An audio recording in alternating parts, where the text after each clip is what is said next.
Hello, this is Rob Scholl, and you're watching the Notary Report. Today I'm going to talk about one of my parables, the parable of the stove. Let me just read it to you. As children, we are given a command, thou shalt not touch the stove, by our fathers. This is the letter of the law, and as children, we aren't given any more information about the stove other than do not touch it. However, there is intent behind that command, and as we grow and mature, we learn that the stove can either be hot or not. The intent behind the command, thou shalt not touch the stove, is to prevent us as children from harm if the stove is hot. As children, we don't know why it might be hotter or if it's even hot or not.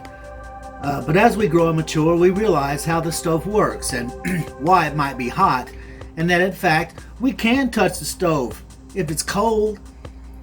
We learn that it's very painful if we touch a hot stove, and then we begin to understand it isn't touching the stove that's the issue, it is our health that's at stake. Eventually, once we are mature enough, we are given liberty to touch the stove if we want. It is not the command is no longer valid and true. It is. We're not to touch the stove if it's hot, and we will still obey that law. It is our responsibility to then, once we mature with liberty, to determine if it is hot or not. And it's our choice to touch the stove or not. If we do touch the hot stove and we get burned, it is our fault, and we have no one to blame but our own bad judgment. So too is the law of Yahuwah and how he trains his children. We read this in Hebrews 12, starting with verse 7. Endure suffering as discipline. Yahuwah is treating you as sons. For what son is not disciplined by his father? If you do not experience discipline like everyone else, then you are illegitimate children and not true sons.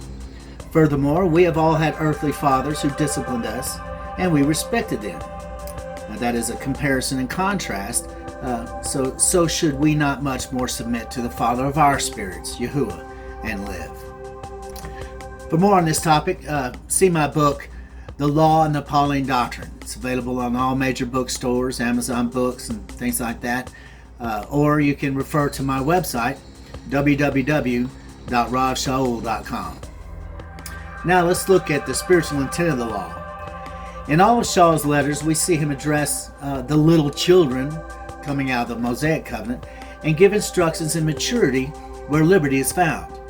Yes, even liberty from the letter of the law once we mature to the spiritual intent of it. You see, the letter is appraised, the law is appraised spiritually. The letter is but a shadow of spiritual truth. Most teachers today only understand the letter of the law, or they've abolished it altogether. So we see this in the Hebrew roots movement and Christianity and Judaism. Most teachers only understand the letter of the law and are still carnal in their physical minds, while the true sons of Yahuwah understand spiritual intent, approaching the law from a spiritual mindset. The law, in written form in the Mosaic covenant, is a physical to spiritual parallel designed to teach us as Yahuwah's children his intentions in giving us these laws, not bring us into bondage to rituals, and it's a lesson that Israel never seemed to learn. We read this in 1 Corinthians 2, verse 13. And this is what we speak, not in words taught by human wisdom, which is the letter of the law, but in words taught by the Spirit, expressing spiritual truth in spiritual words, using physical to spiritual parallels in the mystery language.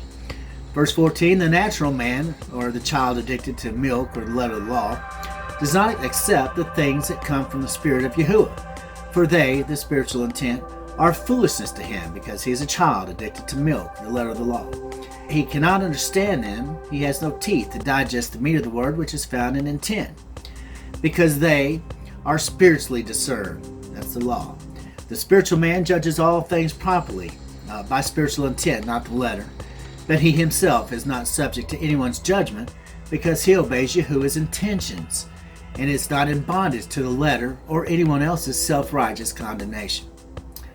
In the Yahushua covenant, the law has been transposed from written to spiritual.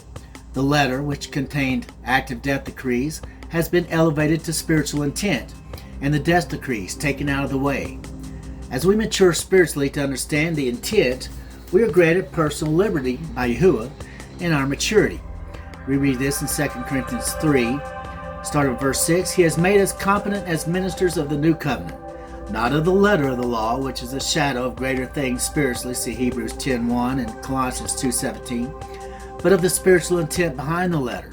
For the letter with active death decrees kills, but the spiritual intent gives life, as the letter has been transposed to spiritual intent, and the death decrees covered, called the law of the spirit of life.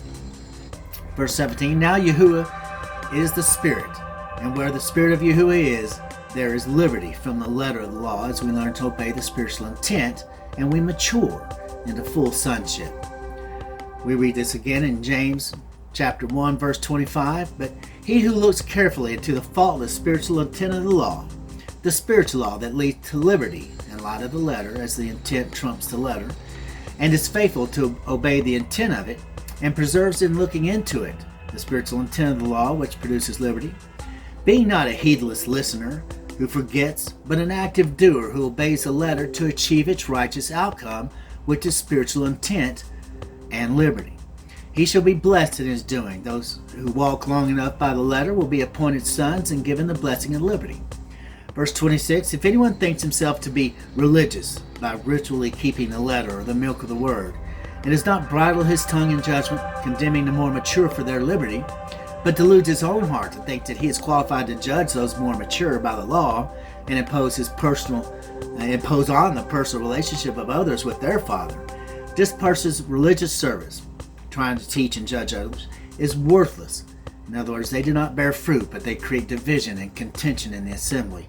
Shaul taught on this in depth. We also read in 1 Corinthians 3, verse 1, brothers and sisters, speaking to the spiritually immature, I could not address you as people who live by the spiritual intent of the law, but as people who are still worldly, slaves to the letter of the law, mere infants in the Yahushua covenant. I gave you milk, not which is the letter of the law, not solid food, which is spiritually mature intent meat behind the letter.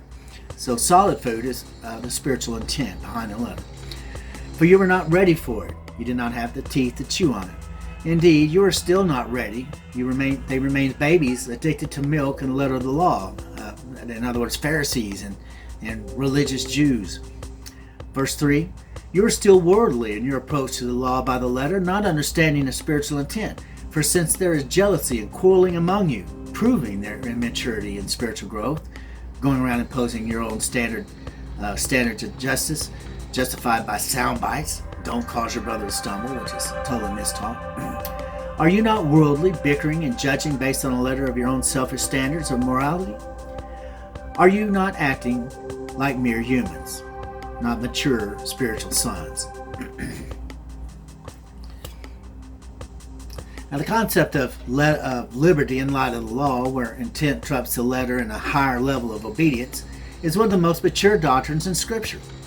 It is completely lost in today's Messianic and Hebrew roots movements, leading us all to have a religious, judgmental spirit and strict adherence to the letter, as we're all kept in a state of perpetual immaturity by our teachers, going around judging other people's servants. They serve Yahuwah, not you, and you are not qualified to be a judge over the law.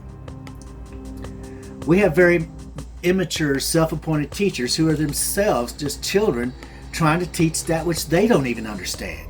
They appear knowledgeable as they know the letter of the law and every ritual of the temple service in great detail and so forth, but they are still carnal in their approach to the law and have not matured in the eyes of Yahuwah to a greater level of obedience, that of spiritual intent. Intent is twofold. It is our intentions in keeping the law and Yahuwah's intentions in giving it. This has been Rav Shaul. You've been watching the Notary Report.